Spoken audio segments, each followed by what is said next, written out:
Hello, Matthew Warren here with Focus Photography. I'm excited today to be talking about LomoChrome Purple. This is a very unique C41 film developed by Lomography and apparently made in Germany.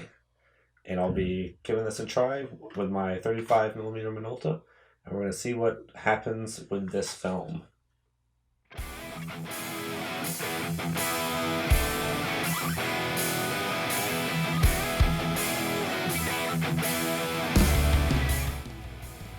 Here's a close-up of the box for LomoChrome Purple, showing some examples of the wild colors that you can expect from this film.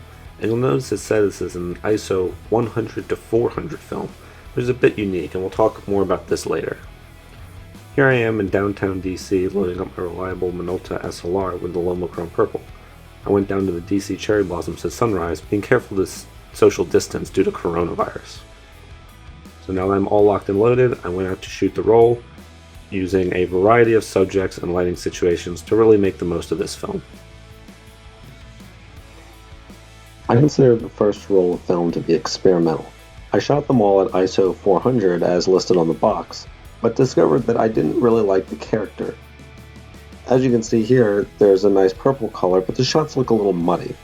Thankfully, on that first roll, I actually did a comparison test and took a picture of the same object at ISO 100, 200, and 400.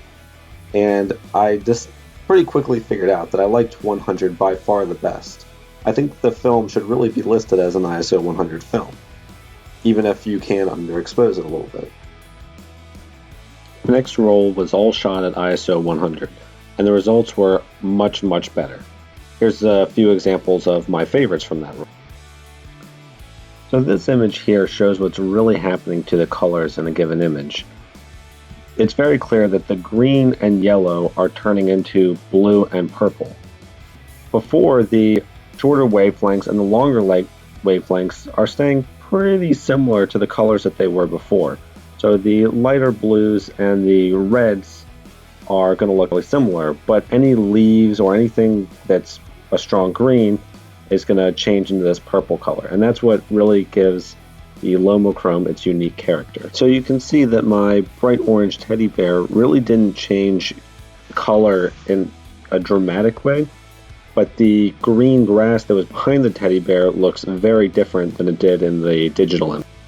This first image was taken at ISO 100, which is the baseline that everything else is compared to. And you'll notice that the trees look good, the water has detail, and critically those dark rocks on the right hand side look pretty good. And as the exposure increases, actually the rocks start to look better, which isn't a surprise because they're in the shadows. But eventually, once we get to the +4 stops case, the rocks look great, but everything else looks a little washed out. And what's also kind of odd about this film is that at the same time, the trees went from a kind of dark purple to more of a light pink. As the exposure starts to decrease, the first thing to go are obviously the rocks on the side.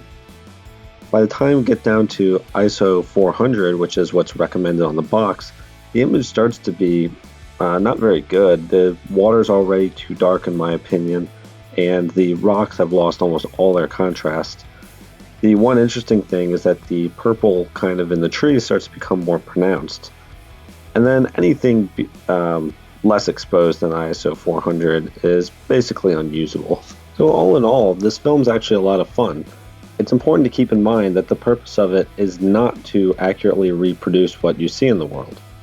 It is designed for artistic license and to create something new and distort how we look at the world. And in that, it does a pretty good job. Just be sure not to follow the recommendations on the box and to expose at ISO 100, or you'll end up with slightly muddy photos. But otherwise, I'm a big fan of LomoChrome Purple and will probably be using it in the future.